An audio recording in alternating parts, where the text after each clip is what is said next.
সূর্য যদি কারোর খারাপ থাকে, সূর্য, তখন আমি বলি বাড়ির পূর্ব দিক খারাপ। 40 লাখ টাকা ডিল হচ্ছে, 40 লাখ টাকা ডিলে 10 লাখ টাকা বছরে প্রফিট আছে। রুদ্র সংহিতা গ্রন্থটি অধ্যয়ন করলে এবং ভাগবত পুরাণ অধ্যয়ন করলে সেখানে পাওয়া যাবে, রেফারেন্স রয়েছে,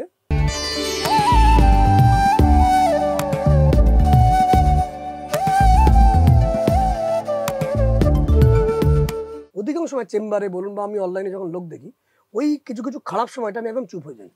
চেম্বারেও কিন্তু ওই 10-15টা মিনিট 20টা মিনিট আমি চুপ, কাউকে দেখবো না, কারণ তখন ডিলগুলো হলে খারাপই ডিল হবে। এটা একদম সত্য। কোনো একদিন আলোচনা করব এবং লোকেরাও অদ্ভুতভাবে মেলাবে যে এই টাইমে সত্যিই বাজে বাজে ঘটনাগুলো ঘটছে।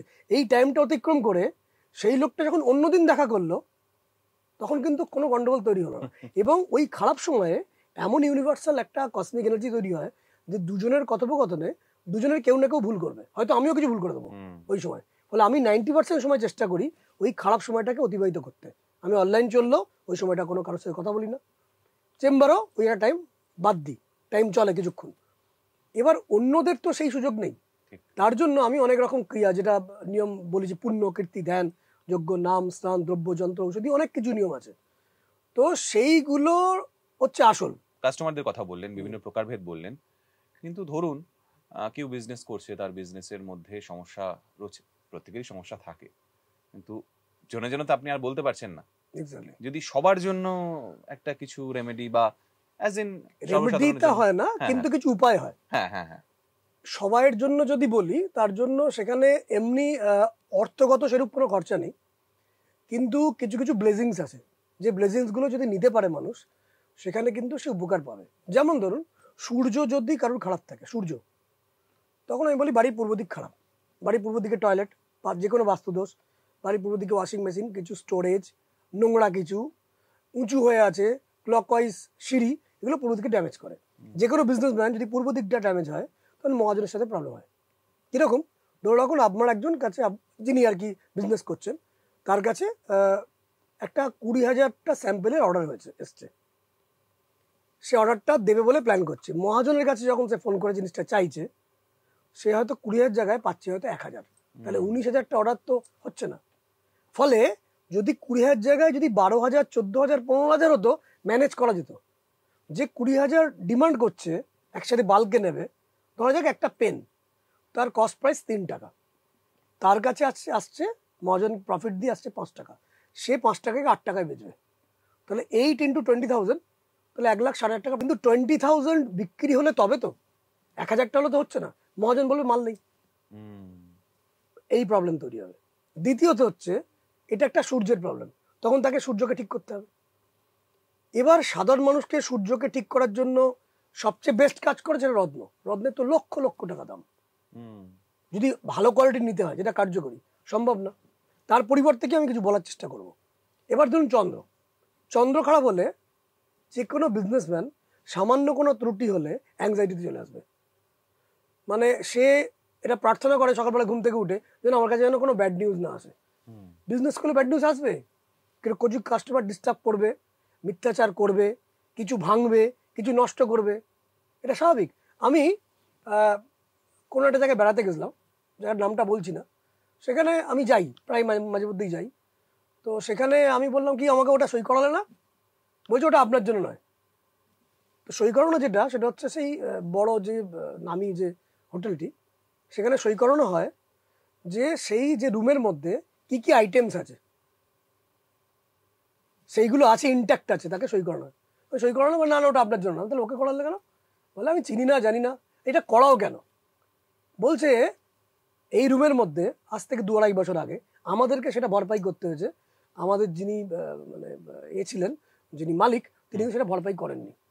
কি স্বামী স্ত্রীর মধ্যে ঝগড়াঝাটি করছে, ঝগড়া করতে করতে হাতে গ্লাসটা তুলে টিভিতে ছড়িয়ে করে দিয়েছে। টিভিটার কাছে ভেঙে, টিভিটার দাম প্রায় 40,000 থেকে 50,000 টাকা।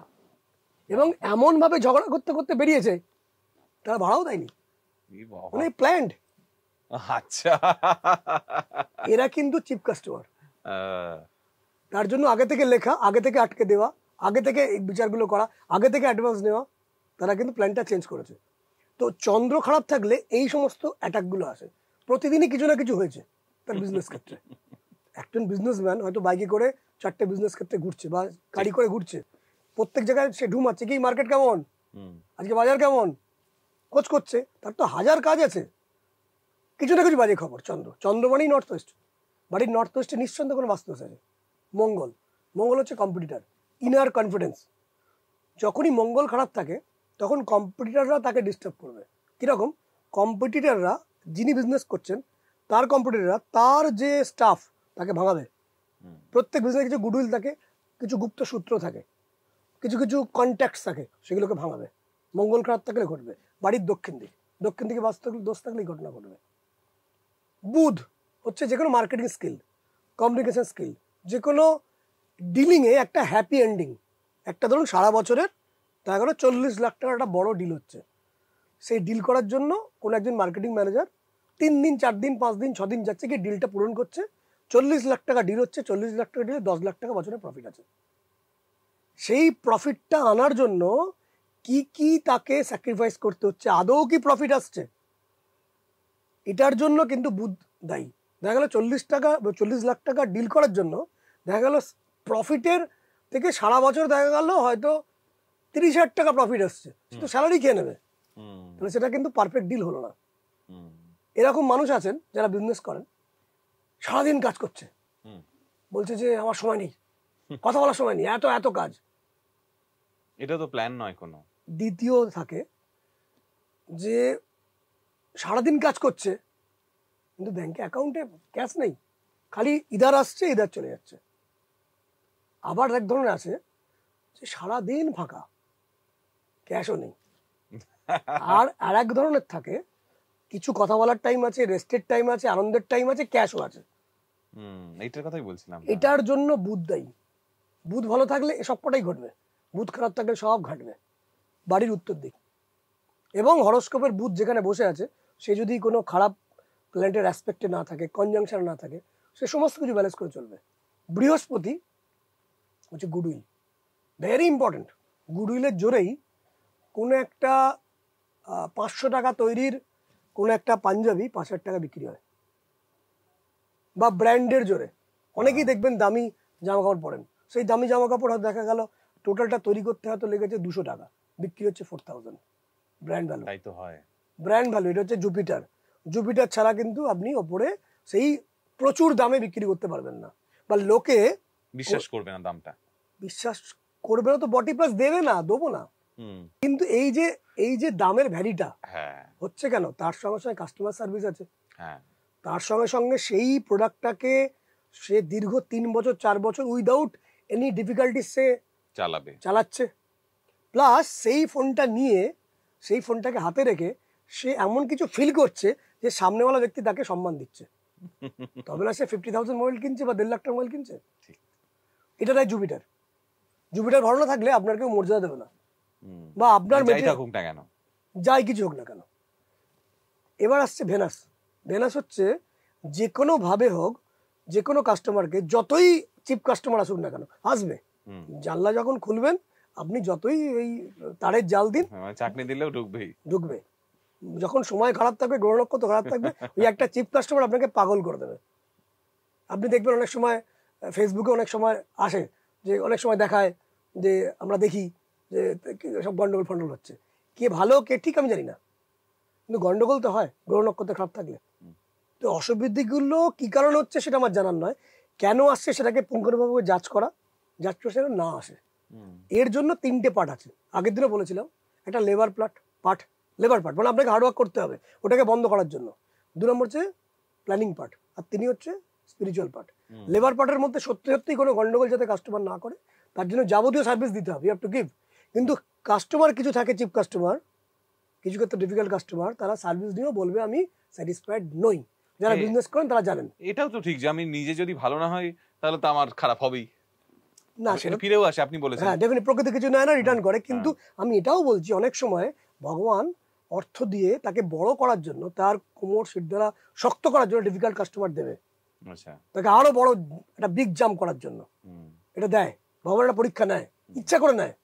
দেখবেন অনেক সময় বাচ্চারাও, যখন একটা বাচ্চা যখন হাঁটছে বুঝতে পারছে উল্টে পড়বে, তবুও তাকে উল্টে পড়তে দেয়, একটু লাগুক, একটু ঠকাঠুকি খাক, শক্ত হয়, বলো না যে শক্ত হবে, শক্ত কিছু হয় না, তার ওই টেনশনটা সে নিক, তার থেকে শিখুক ধাক্কা থেকে। তো ভগবানও তো আমাদের মানে পিতামাতার থেকেও উপরে, ঠিক। তো সেই ডিফিকাল্টিসটা ভগবান দেন। সেই যখন গ্রহ নক্ষত্র খারাপ থাকে এটা হয়, এবং এটা অধিকাংশ ক্ষেত্রে 70% এই ডিফিকাল্টিসগুলোকে রোধ করা যায় অ্যাস্ট্রোলজিক্যাল দিক থেকে। আর যেটা একটা স্পিরিচুয়াল পার্ট থাকে, ঈশ্বরের কাছে প্রার্থনা থাকে, এই স্পিরিচুয়াল পার্টের কিছু অংশ আমি আজকে এখানে বলছি। স্পিরিচুয়াল পার্টের মধ্যে অনেকগুলো বিষয় আছে, যার জন্য প্রথম যেটা আপনাকে সৎ থাকতে হবে। বিজনেস করলে সৎ থাকতেই হবে। সৎ মানে প্রফিট নয় এমন নয়, কিন্তু সৎ মানে যেটা কমিট করছে এটা করব, ঠিক, আমি যা বলছি সেটা আমাকে পূরণ করতে হবে। কিন্তু এখানেও প্রবলেম, আমি পূরণ করার পরও কাস্টমার ডিজায়ার আরো বেশি আছে, আই ওয়ান্ট মোর, আমি আরো চাই। তো ওই জন্য শর্ত একদম ক্লিয়ার কাট, এরপরে হবে না, তারপরও চাইবো, আই ওয়ান্ট মোর। এটা ভাগ্যের দুর্ভাগ্যের জন্য হয়। আচ্ছা, প্রত্যেক যত বড় যে বছরে 2000 কোটি টাকা সেল করে তার কাছেও আসে, কমপ্লেন থাকবে। কমপ্লেন মানে কিন্তু এই নয় যে সে সত্যি অসৎ। হ্যাঁ, মানে এই কারণেই তো কখনো কোনো কিছু রিভিউ দেখবেন 5 স্টার হয় না। আমরা ভেবে নিই যে 4+ মানে ভালো জিনিস, একদম, তাই না? মানে কিছু লোক তো খারাপ বলবেই, ওই চিপ এবং ডিফিকাল্ট, যত না আসে ততই ভালো। হ্যাঁ। এবার স্পিরিচুয়াল পার্ট যেটা, তার প্রতি প্রবল মাত্রায় ভরসা রাখা, যে সে আছে ঠিক আমায় তুলে দেবে, এবং তার জন্য তার একটা মানে কি বল দৈব এনার্জি চারপাশে রয়েছে। আমাদের ভারতবর্ষ এমন একটা ল্যান্ড যেখানে সেটা স্পিরিচুয়াল ল্যান্ড। এই স্পিরিচুয়াল ল্যান্ডের মধ্যে অনেক দৈব কৃপা রয়েছে। সেই দৈব কৃপার মধ্যে যেটা আমি বলবো, যেটা আমি নিজে আমার অ্যাস্ট্রোলজিক্যাল যখন শাস্ত্রীয় দ্রব্যাদিগুলো তৈরি করি, তার সাথে আমি ইনডাইরেক্টলি কানেক্টেড। আচ্ছা, আমাদের টোটাল ভারতবর্ষে 64খানা জ্যোতির্লিঙ্গ আছে। জ্যোতির্লিঙ্গ মানে শিবের জ্যোতির্লিঙ্গ, জ্যোতি মানে লাইট, লিঙ্গ মানে সিম্বল, সাইন। সেই জ্যোতির্লিঙ্গের মধ্যে 12খানা জ্যোতির্লিঙ্গ খুব অসপিসিয়াস বলে মানা হয়। এই 12খানা যে জ্যোতির্লিঙ্গ, রুদ্র সংহিতা গ্রন্থটি অধ্যয়ন করলে এবং ভাগবত পুরাণ অধ্যয়ন করলে সেখানে পাওয়া যাবে, রেফারেন্স রয়েছে, যে ইভেন স্কন্দ পুরাণও রয়েছে, রেফারেন্স রয়েছে, যে এই 12খানা জ্যোতির্লিঙ্গ আমাদের রাশিচক্রের 12টা রাশির সঙ্গে কানেক্টেড। প্রথম ঘরটা আমরা আলোচনা করেছি মেষ রাশির ঘর। সেই প্রবলেম ওয়াইজ কোন রাশিচক্রের কোন ঘরে সেই নেগেটিভ প্ল্যানেটটি রয়েছে, বা আমি যে সিমটমগুলো এখন আলোচনা করব, সেই সিমটমের সঙ্গে কোন সিমটম ম্যাচ করছে, সেই জ্যোতির্লিঙ্গের কাছে গিয়ে যদি বিল্লপত্র, অক্ষত মানে একদম গোটা চাল, এবং গঙ্গাজল বা পিওর ওয়াটার দিয়ে যদি রুদ্রাভিষেক করা যায়, বছরের যে কোনো সময়ে, নয় পঞ্চমী তিথি, নয় ত্রয়োদশী, নয় চৌদ্দশী, এই সমস্যার কিছু নিদান মিলতে পারে। তার জন্য আমাদের কাছে লোককে আসতে হচ্ছে না। শুধু তাই না, ওই যে জ্যোতির্লিঙ্গ যেটা আমি পরবর্তীকালে দেখেছি যারা সেখানেও যেতে পারছেন না, সেই জ্যোতির্লিঙ্গের ফটো, যদিও যিনি করবেন তাকে নিজে দায়িত্ব নিয়ে করতে হবে, কারণ এটা তো কোনো শাস্ত্রে লেখা নেই, ফটোর বিষয়ে শাস্ত্রে লেখা নেই। শাস্ত্রে লেখা জ্যোতির্লিঙ্গে গিয়ে রুদ্রাভিষেক করা, ওটা লেখা আছে। যারা যেতে পারছেন, এটা আমি ভেবেছি কিছু লোকের উপকার হচ্ছে, সামান্য হলেও হচ্ছে, দায়িত্ব কিন্তু যিনি দেখছেন তাকে নিতে হবে, আমি নেবো না। তাকে নিয়ে ভক্তিভাবে করতে হবে। সেই জ্যোতির্লিঙ্গের ফটো দিয়ে ওয়ালপেপারে রাখা যায়, তার কাছে প্রার্থনা করা যায়, সেই জ্যোতির্লিঙ্গের নামে হয়তো কিছু উপকার আসতে পারে।